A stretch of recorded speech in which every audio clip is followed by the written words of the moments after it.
This is the day that the Lord has made. Let us rejoice and be glad. Alleluia, alleluia, alleluia.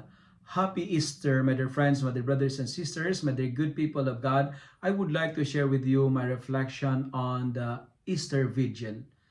Our gospel for this year is from the beautiful and the wonderful account of the Gospel of Luke chapter 24 verses 1 to 12. Again, happy and blessed Easter to all of you. We gather tonight with the greatest imaginable truth. Jesus is risen. Easter is the climax of our faith. Jesus destroyed the power of death.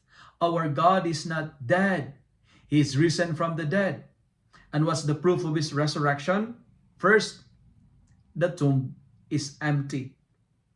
Very early on the first day of the week, when the sun had risen, the women discovered that the tomb was empty. You know, the very large stone covered at the entrance of the tomb of Jesus was rolled back. The empty tomb is a beautiful image of hope, an image of victory, an image of freedom, and triumphant manifestation of glory. Our God is glorious and He is true to His promise. I will rise again. The empty tomb is an evidence of God's love. We will not be tortured by pain forever. We will not tortured by suffering forever. Suffering cannot dominate to torment us. Tears will be replaced by joy and jubilations. We were not created to stay in the tomb forever. Like Jesus, rise up, get up, and look up, because our God is victorious. Christ defeated death. And another proof of the resurrection is this. We have witnesses to the resurrection. And the first witnesses were not the disciples, not Peter, not John, not James, not the people of authority, but women.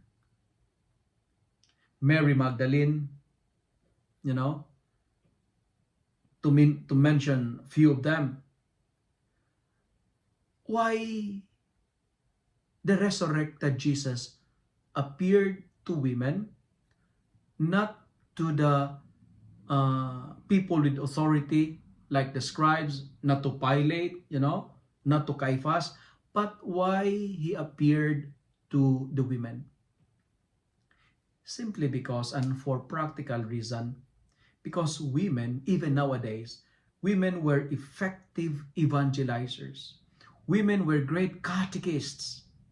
God appeared to women, the resurrected Jesus appeared to women because, this is a joke, but it is true.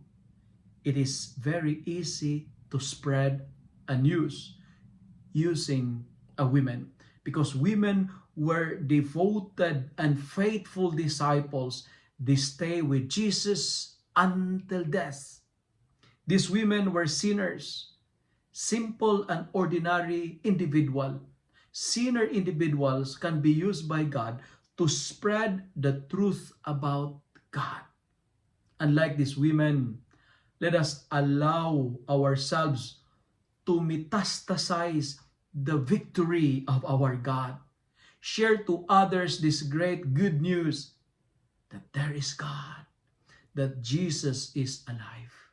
My dear friends, Jesus is alive. This is the day that the Lord has made. Let us rejoice and be glad. And how to be witnesses of the resurrection? Number one, believe in God. In our world where other figure of authority would like to delete God, proclaim your faith. Be proud of your faith. Defend your faith. Propagate your faith. As what I've told you, metastasize the victory of our God. And how to be witnesses of the resurrection? Second, renounce sin. Be allergic to sin. Try to be sinless if you can. Make an effort to avoid sin, because a credible witness of the resurrection is a person who avoid to offend God. If you believe in God, hate sin, hate Satan, be faithful to our baptismal promises, because sin is the reason why we experience death. Sin is the reason why we experience old age. Sin is the reason why we experience pain and suffering and miseries in our life. Stay away from sin and be faithful to our baptismal promises. Hate Satan, hate sin. And finally, in today's gospel, it was also mentioned that there is a young man dressed in white sitting at the right side of the empty tomb. And he told these women to tell the disciples and Peter that Jesus is going ahead of them in Galilee, because in Galilee they will see him as he is. My friends, where is your Galilee? Who is your Galilee? What is your Galilee? My friends, Easter is not about the empty tomb. It's not about the rolling stone. It's not about women.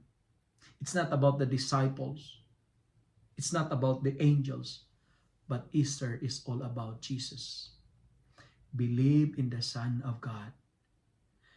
If you believe, three things will happen to you. Number one, God will roll the stones that blocks you to grow and to become successful. God will clear your path. He will be your guide, because He is the way, the truth, and the life. And if you believe in Him, number two, He will send you a messenger to guide you on your dreams, to guide you on your path to greatness, and to guide you to the way to heaven. And if you believe in the resurrection, if you believe in God, you will become a messenger of the resurrection. Today, do not be afraid, because God is alive. He is risen. Alleluia, alleluia, alleluia. If you love and like this reflection, kindly share it with your friends. Share it with your family. Make the Word of God viral so that many will be blessed. Amen.